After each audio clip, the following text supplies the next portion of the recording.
Salam Rahayu. Pernahkah kau mengenal seseorang yang setiap ucapannya terasa memiliki bobot lain? Kata-katanya sederhana, namun sering menjelma peristiwa. Pujian yang ia lontarkan menjadi jalan terang, sementara keluhan yang terucap berubah menjadi simpul masalah. Orang-orang semacam ini sering disebut berlidah panas atau bertuah, bukan karena mereka sengaja, melainkan karena ada daya di balik tutur yang mereka lepaskan tanpa sadar. Leluhur kita sejak lama mengingatkan bahwa lidah memang tak bertulang, namun justru itulah yang membuatnya berbahaya. Ia lentur, mudah bergerak, dan sulit dikendalikan. Dalam laku hidup Nusantara, kata dipandang sebagai benih. Ditanam dengan niat jernih, ia tumbuh menjadi berkah. Dilempar dengan amarah, ia menjelma petaka. Maka lisan dianggap pusaka, lebih tajam dari bilah besi, lebih cepat dari anak panah. Dalam banyak kisah tutur Jawa dan tanah sekitarnya, ada keyakinan bahwa kemampuan ini bukan datang tiba-tiba. Ia diwariskan, disematkan, atau ditandai sejak lahir. Tanda itu tidak selalu tampak di wajah atau sorot mata, melainkan tersembunyi di telapak tangan, tempat garis-garis halus membentuk peta takdir. Dari sanalah para pini sepuh membaca bakat batin, watak, serta potensi sabda yang hidup. Ketika manusia mulai menyadari bahwa ucapannya kerap menjadi nyata, biasanya ada dua jalan yang terbuka. Jalan pertama adalah kesombongan, merasa diri istimewa, dan tak tersentuh akibat. Jalan kedua adalah kewaspadaan, memahami bahwa setiap kata adalah tanggung jawab yang kelak harus dipikul. Di persimpangan inilah banyak orang goyah, sebab tidak semua siap memikul beban dari kekuatan yang dimilikinya. Maka pada pembuka ini, marilah kita menundukkan sejenak kepala batin, bukan untuk takut, tetapi untuk sadar bahwa sebelum membahas tanda di telapak tangan, kita perlu mengerti hakikat ucapan itu sendiri. Kata bukan sekadar suara, ia adalah niat yang diberi napas. Dan di sanalah misteri besar itu bermula, dari satu kata, satu getar, satu keputusan untuk menjaga atau melukai melalui lisan. Perhatian kita kini diarahkan ke telapak tangan, bagian tubuh yang tampak biasa, namun sejak lama dipercaya menyimpan rahasia watak dan daya hidup. Leluhur Nusantara memandang garis tangan bukan sebagai kebetulan alam, melainkan tanda halus yang menyimpan arah batin seseorang. Dari lipatan-lipatan inilah mereka membaca kecenderungan jiwa, kekuatan niat, dan potensi ucapan yang kelak berpengaruh pada perjalanan hidup. Garis tangan Raja Keling adalah salah satu tanda yang jarang dimiliki banyak orang. Ciri utamanya terlihat ketika garis kepala dan garis hati menyatu menjadi satu garis lurus yang melintang tanpa putus. Tidak ada pemisah antara nalar dan rasa, keduanya berjalan dalam satu jalur yang sama. Bentuk ini menciptakan kesan padat dan tegas, seolah seluruh energi batin dikunci dalam satu garis kuat. Istilah Raja Keling lahir dari bahasa simbolik leluhur. Keling dimaknai sebagai besi atau paku, benda keras yang menancap dan sulit dicabut. Penyebutan ini bukan untuk menakut-nakuti, melainkan untuk menggambarkan sifat dasar pemiliknya yang kukuh dan tidak mudah goyah. Sekali berpegang pada keyakinan, mereka cenderung bertahan meski berada dalam tekanan atau pertentangan. Berbeda dari sudut pandang medis yang dingin dan terbatas, pemahaman lama melihat garis ini sebagai penyatuan batin. Pikiran tidak berjalan jauh meninggalkan perasaan, dan perasaan tidak mengabur tanpa arah logika. Keduanya melebur, menciptakan fokus yang tajam dan konsentrasi energi yang kuat. Inilah yang membuat kehadiran pemiliknya sering terasa penuh, meski ia tidak banyak bicara. Sejak usia muda, banyak pemilik Raja Keling menunjukkan sikap lugas dan respons yang cepat. Mereka tidak nyaman berada dalam keraguan berkepanjangan. Keputusan diambil dengan keyakinan, meski sering dianggap keras oleh orang sekitar. Padahal, yang terlihat sebagai kekakuan sejatinya adalah hasil dari batin yang tidak terpecah oleh tarik-menarik rasa dan pikir. Mengenal garis tangan Raja Keling bukanlah untuk menghakimi atau merasa istimewa. Tanda ini hanyalah petunjuk awal untuk memahami arus batin yang mengalir di dalam diri. Ia memberi isyarat tentang potensi besar sekaligus risiko yang menyertainya. Dari sinilah pemahaman berlanjut, menuju makna lebih dalam tentang bagaimana penyatuan batin ini memengaruhi sikap, ucapan, dan arah laku hidup seseorang. Pada bagian ini, kita melangkah lebih dalam ke wilayah yang tidak kasat mata, tempat cipta, rasa, dan karsa saling berkelindan. Leluhur memandang manusia bukan hanya sebagai tubuh yang bergerak, melainkan sebagai pusat kehendak yang memancarkan getar batin. Ketika tiga unsur ini terpisah, hidup berjalan biasa. Namun ketika ia menyatu, muncul daya yang lebih padat, lebih fokus, dan lebih cepat menemukan jalannya sendiri. Penyatuan cipta dan rasa pada pemilik Raja Keling menciptakan cara berpikir yang tidak berlapis-lapis.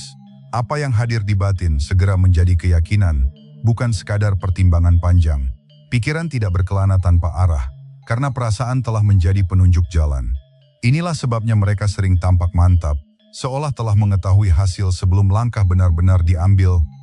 Karsa, sebagai dorongan kehendak, lalu menjadi penguat dari dua unsur tersebut. Ketika cipta telah yakin dan rasa telah menyatu, Karsa bergerak tanpa ragu. Energi batin tidak bocor ke banyak arah, melainkan terkonsentrasi pada satu tujuan. Dalam pandangan spiritual, kondisi ini ibarat tombak yang diarahkan lurus ke sasaran, tidak menyebar, tidak melemah, dan sulit dibelokkan. Fokus batin yang runcing inilah yang dipercaya membuat sinyal jiwa mereka lebih mudah menembus lapisan semesta. Apa yang dipikirkan dengan penuh rasa akan memantul kembali sebagai peristiwa. Ucapan yang lahir dari kondisi batin seperti ini tidak berhenti sebagai suara, melainkan menjelma doa atau kutukan, tergantung niat yang menyertainya. Maka tidak mengherankan bila hidup mereka sering diwarnai kejadian yang terasa cepat dan langsung. Namun penyatuan ini bukan tanpa risiko. Ketika rasa diliputi amarah, cipta kehilangan kejernihan. Karena keduanya menyatu, satu getar emosi cukup untuk menggerakkan seluruh kehendak. Inilah sisi tajam Raja Keling, kekuatan yang sama dapat menjadi berkah atau bencana dalam sekejap. Tanpa kesadaran, fokus yang seharusnya menjadi cahaya justru berubah menjadi api yang membakar sekitar. Dari sinilah para pinisepuh menekankan pentingnya keseimbangan batin. Penyatuan cipta, rasa dan karsa adalah anugerah sekaligus ujian. Ia menuntut kedewasaan jiwa agar daya yang besar tidak menjadi liar. Memahami filosofi ini adalah langkah awal untuk mengelola kekuatan batin dengan bijak. Sebelum kita menyelami watak dan karakter yang lahir dari penyatuan tersebut, pada bagian ini, kita mulai memahami wajah luar dari pemilik Raja Keling, sosok yang sering disalahpahami sejak pandangan pertama. Banyak dari mereka tumbuh dengan citra keras, tegas, dan sulit didekati. Nada bicara yang mantap, sorot mata yang dalam, serta sikap yang jarang ragu membuat orang lain menjaga jarak. Bukan karena ingin ditakuti, melainkan karena energi batin mereka terpancar tanpa disadari. Di balik kesan kaku itu, tersembunyi lapisan batin yang jauh lebih lembut. Hati mereka cenderung setia dan sulit berpaling. Sekali percaya, mereka akan menjaga dengan sepenuh tenaga. Kasih sayang yang dimiliki tidak diekspresikan lewat kata manis, melainkan lewat perlindungan dan tanggung jawab. Mereka lebih memilih diam dan bertindak daripada mengumbar janji yang hampa. Kesetiaan inilah yang membuat mereka rela menahan banyak hal dalam diri. Emosi jarang diluapkan, luka sering disimpan sendiri. Dari luar tampak dingin, namun di dalamnya ada ruang batin yang penuh kepedulian. Ketika orang yang mereka lindungi terancam, lapisan lembut itu berubah menjadi kekuatan penjaga yang sulit dibendung. Namun karakter ini juga memiliki batas yang jelas. Prinsip adalah tiang utama dalam hidup mereka. Saat nilai yang dijunjung dilanggar atau kehormatan diinjak, energi Raja Keling bangkit sepenuhnya. Ketegasan berubah menjadi amarah terkontrol dan diam berganti tindakan yang tegas. Inilah momen ketika mereka terlihat menakutkan, bukan karena keinginan menyakiti, melainkan karena dorongan menjaga keseimbangan batin. Pukulan tangan yang disebut panas atau berat dalam kepercayaan lama bukan selalu tentang kekerasan fisik. Ia melambangkan daya batin yang padat dan terfokus. Setiap gerak mereka membawa niat yang kuat, sehingga dampaknya terasa lebih dalam. Oleh sebab itu, leluhur mengingatkan agar pemilik karakter ini belajar mengenali titik didih dirinya sendiri. Memahami sifat keras di luar dan lembut di dalam adalah kunci agar tidak terjebak dalam penilaian dangkal. Raja Keling bukan watak kasar tanpa hati, melainkan jiwa yang menuntut kejujuran, keteguhan, dan kesadaran diri. Dari sinilah kita bersiap memasuki pembahasan yang lebih dalam tentang daya ucapan dan bahaya kata-kata yang terlepas tanpa kendali. Bagian ini menjadi titik paling tegang dalam perjalanan narasi, ketika kekuatan batin bertemu dengan kata yang terucap. Leluhur menyebutnya sabdo dadi, ucapan yang menjelma peristiwa. Bagi pemilik Raja Keling, kata bukan sekadar bunyi, melainkan pelepasan energi yang telah dipadatkan oleh rasa dan cipta. Saat mulut terbuka, semesta seolah menoleh lebih cepat untuk mendengar. Sabdo dadi tidak bekerja karena keinginan sadar semata, melainkan karena keselarasan batin yang utuh. Ketika pikiran yakin dan perasaan menyala dalam satu tarikan napas, kata yang keluar membawa muatan penuh. Doa menjadi cepat terkabul, namun keluhan pun mudah berubah menjadi kenyataan pahit. Inilah sebabnya mengapa orang-orang dengan tanda ini sering merasa hidupnya bergerak ekstrem, naik tinggi atau jatuh dalam waktu singkat. Di sisi lain, ada istilah yang lebih ditakuti, idugeni, ludah api. Ini bukan tentang api fisik, melainkan panas batin yang ikut keluar bersama ucapan. Saat emosi memuncak, amarah bercampur dengan daya Raja Keling, kata-kata yang terlontar dapat melukai jauh melampaui niat awal. Leluhur percaya bahwa pada momen seperti ini, alam tidak menimbang benar atau salah, ia hanya menjalankan getar yang dilepaskan. Banyak kisah tutur menceritakan perumpamaan sederhana namun mengguncang. Seseorang mengutuk dalam kemarahan, lalu musibah benar-benar menimpa yang dikutuk. Bukan karena pemilik sabdodadi menginginkannya, tetapi karena kata itu telah dilepas tanpa kendali. Seperti anak panah yang terlanjur melesat, ia tidak bisa ditarik kembali. Meski penyesalan datang kemudian, karena itulah, leluhur selalu memberi peringatan keras bagi pemilik tanda ini. Diam seringkali lebih selamat daripada bicara saat hati bergejolak. Menahan lisan dianggap sebagai bentuk perlindungan, bukan kelemahan. Setiap kata buruk yang keluar tidak hanya membebani orang lain, tetapi juga kembali sebagai bayang karma yang menempel pada diri sendiri. Misteri Sabdodadi dan Idugeni mengajarkan satu hal penting, kekuatan terbesar bukan pada kemampuan mengucap, melainkan pada kemampuan menahan. Di titik inilah kita mulai memahami bahwa Raja Keling membawa ujian berat, bukan sekadar keistimewaan. Dari sini, pembahasan akan berlanjut pada beban spiritual dan tanggung jawab moral yang harus dipikul sepanjang hidup pemiliknya. Setelah memahami daya ucap yang melekat pada Raja Keling, kita memasuki wilayah yang lebih sunyi dan berat, beban spiritual yang jarang disadari sejak awal. Tanda ini bukan sekadar penunjuk kekuatan, melainkan amanah yang menuntut kedewasaan batin. Leluhur percaya bahwa semakin besar daya yang diberikan, semakin ketat pula pengawasan semesta terhadap laku hidup pemiliknya. Pemilik Raja Keling sering dihadapkan pada tuntutan kesabaran yang tidak ringan. Mereka diminta untuk menahan reaksi, meredam emosi, dan mengolah amarah lebih dalam dibandingkan orang kebanyakan. Bukan karena mereka lemah, tetapi karena satu luapan kecil saja dapat membawa dampak panjang. Hidup mereka seolah menjadi latihan terus-menerus dalam menjaga keseimbangan batin. Setiap ucapan yang menjadi nyata tidak pernah datang tanpa konsekuensi. Dalam pandangan karma leluhur, hasil yang lahir dari kata membawa jejak niat pembuatnya. Bila kata itu lahir dari kemarahan, balasannya pun mengandung getar yang sama. Oleh sebab itu, pemilik Raja Keling kerap merasa hidupnya penuh ujian berulang, seolah diminta belajar dari kesalahan yang sama hingga benar-benar paham. Beban terberat bukanlah pada dampak yang menimpa orang lain, melainkan rasa bersalah yang muncul ketika kata sendiri melukai yang dicintai. Banyak dari mereka tumbuh menjadi pribadi pendiam karena menyadari bahayanya lisan. Diam bukan karena dingin, tetapi karena takut daya batinnya menyentuh arah yang salah. Dalam keheningan itulah mereka belajar bertanggung jawab atas setiap getar niat.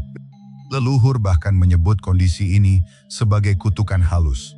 Bukan kutukan yang menghancurkan, melainkan ikatan batin yang memaksa pemiliknya hidup dengan kesadaran tinggi.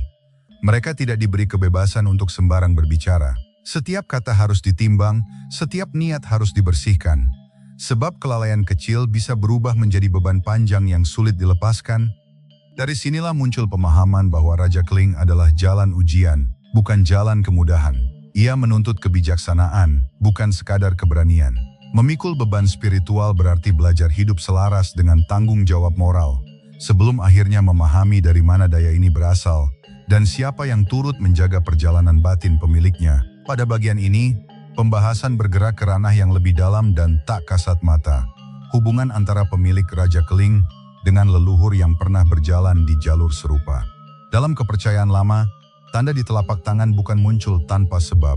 Ia dianggap sebagai jejak ikatan batin, sebuah sambungan halus antara darah yang mengalir kini dengan jiwa-jiwa yang telah lebih dulu menapaki kehidupan. Banyak bini sepuh meyakini bahwa pemilik Raja Keling sering didampingi oleh leluhur berwatak kesatria, panglima, atau penjaga wilayah pada masanya. Watak tegas, keberanian, dan daya lindung yang terasa kuat diyakini sebagai pantulan sifat mereka. Pendampingan ini bukan untuk menguasai, melainkan menjaga agar pemiliknya tidak tersesat oleh kekuatan yang ia bawa sejak lahir. Kehadiran leluhur pendamping sering dirasakan sebagai energi panas yang menetap di tubuh. Bukan panas yang menyakitkan, melainkan getar yang membuat orang lain merasa segan. Tatapan mata saja kadang cukup untuk meredam niat buruk. Dalam pandangan spiritual, wibawa semacam ini muncul karena ada lapisan energi tambahan yang berdiri di belakang diri pemilik Raja Keling. Istilah khodam pendamping dalam pemahaman Nusantara tidak selalu berarti makhluk asing. Ia lebih sering dimaknai sebagai kesadaran leluhur yang masih menjaga garis keturunan. Selama pemilik Raja Keling berjalan lurus dan menjaga lisan, pendamping ini menjadi pelindung. Namun ketika arah hidup menyimpang, getar panas itu berubah menjadi tekanan batin yang berat. Tidak semua pemilik tanda ini langsung menyadari kehadiran pendampingnya. Banyak yang baru merasakannya setelah mengalami peristiwa besar, mimpi berulang, atau dorongan batin yang sulit dijelaskan. Tanda-tanda tersebut bukan untuk ditakuti, melainkan untuk dipahami sebagai panggilan agar hidup dijalani dengan kesadaran yang lebih dalam dan penuh hormat. Hubungan dengan leluhur dan khodam pendamping mengajarkan bahwa manusia tidak pernah berjalan sendirian. Setiap langkah membawa warisan dan pengawasan. Dari sinilah muncul kewajiban untuk menata diri, sebab kekuatan yang dijaga oleh banyak mata tak kasat mata menuntut keseimbangan. Pemahaman ini menjadi bekal sebelum melangkah pada laku tirakat sebagai jalan penyeimbang energi batin. Setelah memahami adanya daya pendamping dan panas batin yang menyertai Raja Keling, leluhur tidak meninggalkan pemiliknya tanpa jalan penyeimbang.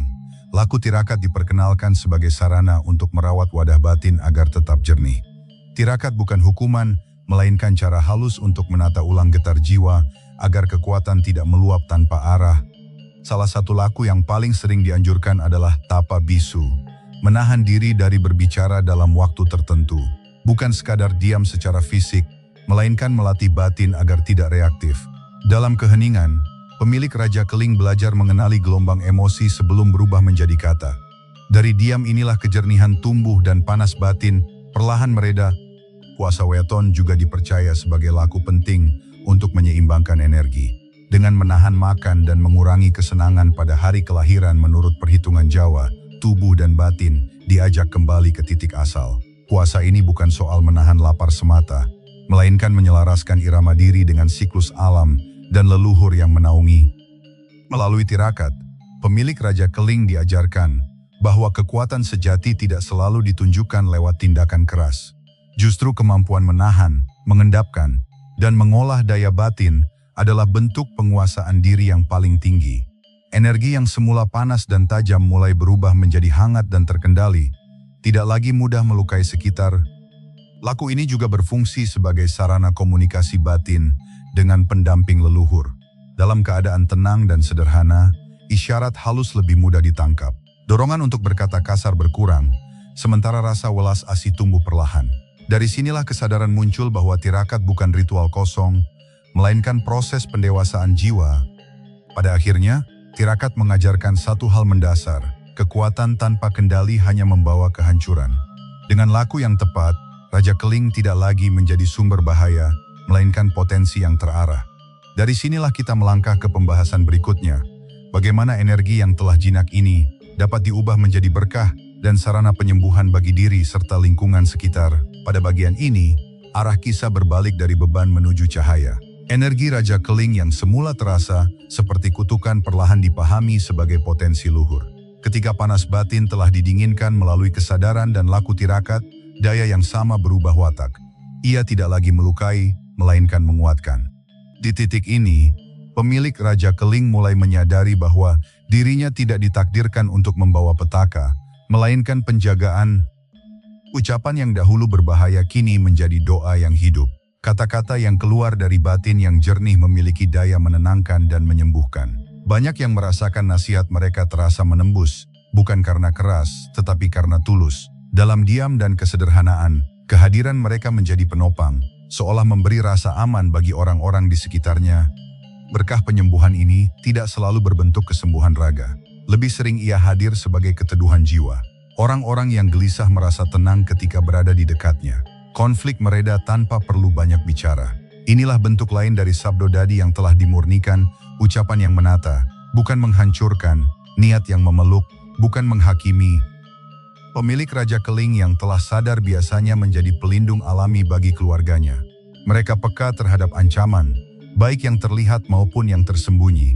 Doa yang dipanjatkan dengan penuh welas asih dipercaya lebih mudah menemukan jalannya.